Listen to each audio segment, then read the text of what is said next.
அனைவருக்கும் வணக்கம். மனநலத்தன் ஆகும் மறுமை மற்றதும் இனநலத்தின் ஏமா புடைத்து. நல்ல உறுதியான உள்ளம் படைச்ச உயர்ந்தோரா இருந்தாலும் அவங்க சார்ந்த இனத்தோட உறுதியும் அவங்களுக்கு வலிமையான துணையா அமையணும்.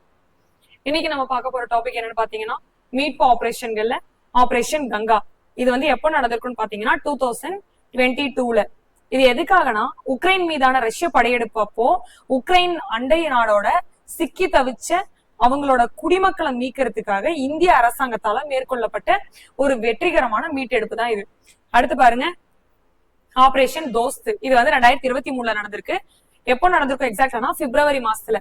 துருக்கி அப்புறம் பாத்தீங்கன்னா சிரியால ஏற்பட்ட கடுமையான நிலநடுக்கத்தின் போது பாதிக்கப்பட்ட மக்களுக்கு உதவுறதுக்காக இந்திய அரசாங்கத்தால தொடங்கப்பட்ட மனிதாபிமான மற்றும் ஒரு பேரிடர் மீட்பு நடவடிக்கை தான் இந்த தோஸ்த், ஆபரேஷன் தோஸ்த். தோஸ்த்ன்னு சொன்னா இந்தியில தோஸ்த் அப்படின்னு சொன்னா நண்பன் அர்த்தம். இதுக்கான அந்த மீட்பு படைகள் யார் யாரெல்லாம்னா, தேசிய பேரிடர் மீட்பு படையும் சிறப்பு மோப்பனாய் படைகள் மற்றும் மருத்துவ குழுக்கள், இவங்க எல்லாமே நம்ம இந்தியால இருந்து அனுப்பி வைக்கப்பட்டுச்சு. அடுத்து பாருங்க, ஆபரேஷன் காவேரி.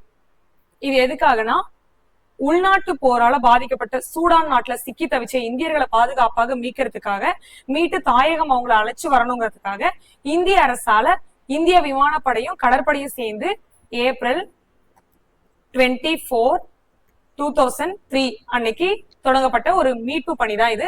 இந்த மீட்பு பகுதியில கலவரம் நிறைஞ்ச சூடான்ல இருந்து மக்களை மீட்டு சவுதி அரேபியாவோட ஜெட்டா நகருக்கு கொண்டு வந்தாங்க. அதுக்கப்புறம் பாத்தீங்கன்னா அங்க இருந்து சிறப்பு விமானங்கள் மூலமா இந்தியாவுக்கு அழைத்து வரப்பட்டாங்க. சோ இந்த வீடியோ உங்களுக்கு யூஸ்ஃபுல்லா இருந்திருக்கும்னு நினைக்கிறேன். தேங்க்ஸ் ஃபார் வாட்சிங்.